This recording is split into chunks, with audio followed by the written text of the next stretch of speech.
భద్రతా బలగాలు ఎల్ఓసి వెంట హై అలర్ట్ ప్రకటించింది భారత్. దానికి సంబంధించిన big breaking war breaking news మీరు చూడడం జరుగుతోంది. మరోసారి బరితెగించింది పాకిస్తాన్. కాల్పుల విరమణ ఒప్పందాన్ని ఉల్లంఘించింది. రాత్రి ధీటైన గట్టిగా సమాధానం చెప్పిన సిగ్గులేని పాకిస్తాన్ ఈ రోజు మళ్ళీ కాల్పుల విరమణ ఒప్పందానికి పూనుకుంది.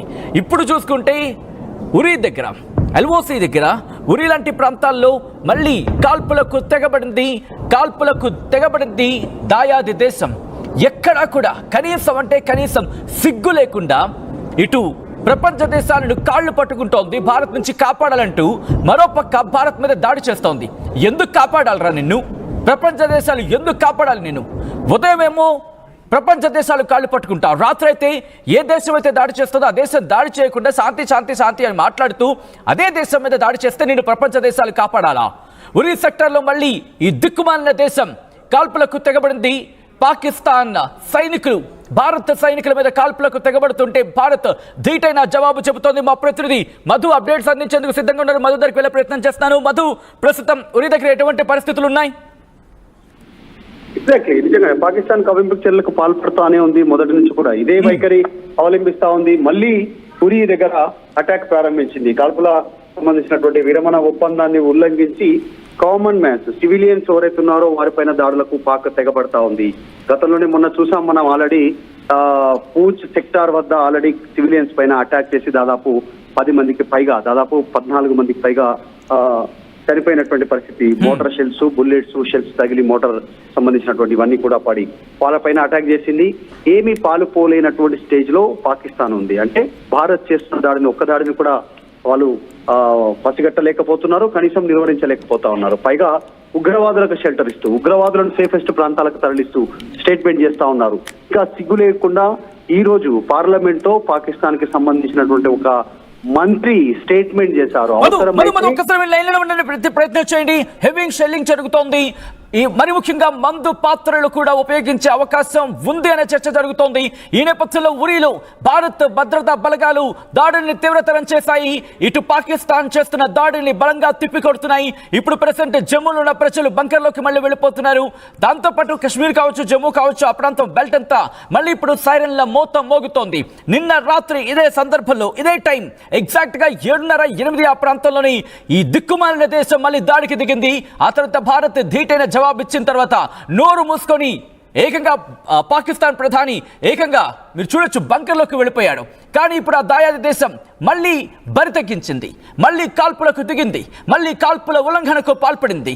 ఇక్కడ ఉరీలో మళ్ళీ బరితెగించి కాల్పుల మూత మోగిస్తోంది. అప్డేట్స్ అందించేది మా ప్రతినిధి మధు ఫోన్ లైన్ లో కంటిన్యూ అవుతున్నారు. మధు, ప్రస్తుతం ఎటువంటి పరిస్థితి ఉంది? భారత భద్రతా బలగాలు ఇప్పుడే అక్కడికి భారీ స్థాయిలో చేరుకుంటున్నట్టుగా తెలుస్తోంది. పరిస్థితి ఏంటి అక్కడ? ఎగ్జాక్ట్లీ, ఎప్పటికప్పుడు వారికి చేస్తున్నటువంటి దాడులను తిప్పికొడతానే ఉంది, ప్రతి దాడి జరుగుతానే ఉంది. అయినా పాకిస్తాన్ బుద్ధి మారట్లేదు. సివిలియన్ టార్గెట్ గా ముందుకోతుంది. భారత్ ఎక్కడ సివిలియన్ టార్గెట్ ఎక్కడ చేయలేదు. అంటే సాధారణ ప్రజలని భారత్ ఇంతవరకు ఎప్పుడు టార్గెట్ చేయలేదు. ప్రజలనే కాదు, పాకిస్తాన్ కి సంబంధించినటువంటి ఆర్మీ వ్యక్తులను కూడా, ఎవరిని కూడా, సిబ్బందిని టార్గెట్ ఇంతవరకు భారత్ చేయలేదు. కేవలం ఉగ్రవాద శిబిరాలను టార్గెట్ చేస్తుంటే పాక్ అవన్నీ తట్టుకోలేక కడుపు రగిలిపోయి ఇప్పుడు సివిలియన్స్ పైన అటాక్ చేస్తా ఉన్నారు. యూరోలో కూడా అలాంటి దాడి చేస్తా ఉంది, కాల్పులకు పాల్పడతా ఉన్నారు. భారత్ ఆర్మీ దీన్ని ధీటుగా ఎదుర్కొనేటువంటి సిచ్యువేషన్ కనిపిస్తా ఉంది. ఇదంతా పక్కన పెడితే ఈ రోజు పాకిస్తాన్ పార్లమెంట్ లో పాకిస్తాన్ మంత్రి చాలా క్లియర్ స్టేట్మెంట్ చేశారు. వీడియో బయటకు వచ్చింది. అవసరమైతే ఫ్యూచర్ లో సివిలియన్స్ కి కూడా మానవ కవచాలుగా వాడుకుంటాము.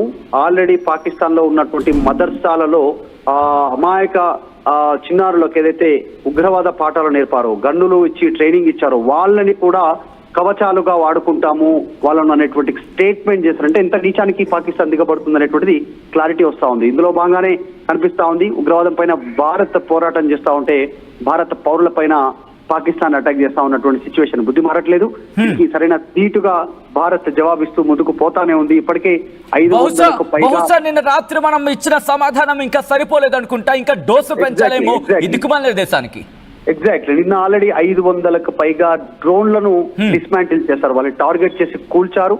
సో ఇక్కడ కూడా మన భూభాగంలోకి పాకిస్తాన్ కి సంబంధించినటువంటి ఎయిర్ ఫోర్స్ విమానాలు రానివ్వలేదు, వాళ్ళ మిసైల్స్ ని ఇక్కడికి రానివ్వలేదు, మధ్యలోనే పేల్చేసినటువంటి సిచ్యువేషన్. దాదాపు ఎన్ని ప్రాంతాలు, అమృత్సర్ కావచ్చు, జమ్మూ అండ్ కాశ్మీర్, పూంచ్ కావచ్చు, పంజాబ్, ఇలా అన్ని ప్రాంతాలను టార్గెట్ చేసుకుంటూ ఢిల్లీలో కూడా కొన్ని ప్రాంతాలను టార్గెట్ చేసుకునేటువంటి ప్రయత్నం చేశారు పాకిస్తాన్. దాంట్లో అలా ప్రధానంగా కొన్ని ప్రముఖ దేవాలయాలు ఉన్నాయి, ప్రముఖమైనటువంటి ప్లేసెస్ ఉన్నాయి, వాటిని కూడా టార్గెట్ గా భావిస్తూ వాళ్ళు ప్లాన్ చేసుకున్నారు. వాటిని ధ్వంసం చేస్తూ భారత్ ముందుకు వెళ్తా ఉంది. ప్రయత్నించండి. కేవలం గన్ షాట్స్ మాత్రమే కాదు, ఎక్స్ప్లోషన్స్ కూడా అక్కడ చోటు చేసుకుంటున్నాయి. పాకిస్తాన్ మళ్ళీ తన ఆర్మ్స్ ని, ఆర్టిలరీని LOC దగ్గర, మరి ముఖ్యంగా ఉరి సెక్టర్ దగ్గర దాడిని తీవ్రతరం చేసింది అనేది లేటెస్ట్ అప్డేట్ అందుతోంది మనకి. ఉరిలో ప్రస్తుతం అక్కడ పరిస్థితిని ప్రభుత్వం సమీక్షిస్తోంది. భద్రతా బలగాలు భారీ స్థాయిలో అక్కడికి చేరుకుంటున్నాయి.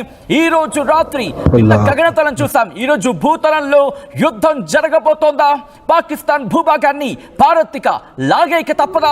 పాకిస్తాన్ ని పూర్తిగా లాగి పడేస్తేనే, పేల్చి పడేస్తేనే ఇక పరిష్కారమా? ఈ రోజు జరుగుతున్న పరిణామం చూస్తుంటే అటువంటి రీచ్ అయ్యి స్టేడియం బయట మా సత్తా ఇది, జాగ్రత్త, ఉగ్రవాదులకు ఇప్పటికైనా దూరం పెట్టండి, ఉగ్రవాద శిబిరాలకు చేయుతనివ్వకండి, ఉగ్రవాదాన్ని తరిమి కొట్టండి పాకిస్తాన్ నుంచి అనేటువంటి ఒక మెసేజ్ ఇచ్చే ప్రయత్నం చేశారు. పాకిస్తాన్ ప్రధాని నివాసం ఉంటున్న అధికారిక నివాసం భవనం పక్కనే బాంబు పడినటువంటి పరిస్థితి, భారత్ ప్రయోగించినటువంటిది, మిసైల్ పడినటువంటి సిచ్యువేషన్. ఇక్కడైనా బుద్ధి తెచ్చుకోండి అనేటువంటిది, అది మిస్ కాలేదు, మిస్ చేసి భారతే అక్కడ. సో ప్రధాని పారిపోయినటువంటి పరిస్థితి అక్కడ.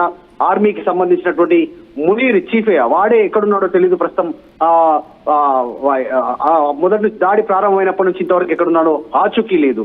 సో ఇలాంటి సిచ్యువేషన్ ఉంది. అందులో భాగంగానే ఈ రోజు పార్లమెంట్ లో కూడా స్టేట్మెంట్ చేశారు. చేతకాని పాకిస్తాన్ వెధవల్లారా, మీకు ఇదే సమాధానం చెప్తోంది భారత్.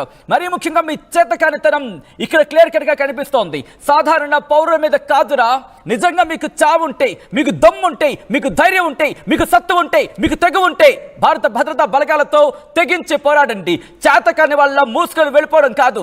నిజంగా మీరు ధీరులైతే, మీకు నిజంగా మీరు ధీరులు అనుకుంటే కనుక ఎదురుగా వచ్చి పోరాడండి. దొంగ దెబ్బ తీయడం కాదు, సాధారణ పౌరుల మీద మీ ప్రతాపం కాదు. నిజంగా మీకు సత్తా ఉందనుకుంటే కనుక ఎయిర్ ఫోర్స్ తో, అలాగే ఆర్మీతో, దాంతోపాటు నేవీతో తలపడే ప్రయత్నించండి. రాత్రి చూడలే, జస్ట్ టీజర్ ట్రైలర్ మాత్రమే అనుకున్నారా? కరాచీ పోర్టుని ఎలా పేల్చిపడేశాం, లాహోర్ ఎయిర్పోర్ట్ ఏమైంది, మీరిచ్చిన చైనా సరుకు ఏమైంది, తుక్కు తుక్కు తుప్పు తుప్పు చేసింది భారత్. గుర్తుపెట్టుకో, ఈ రోజు ఊరిలో ఇంకొక పౌరుడు కనుక నువ్వు చంపావా, సాల్తీలు గల్లంతవుతాయి. నీ పాకిస్తాన్లో ఒక్కడు మిగిలినా ఎందుకు మిగిలడానికి బాధపడతావు?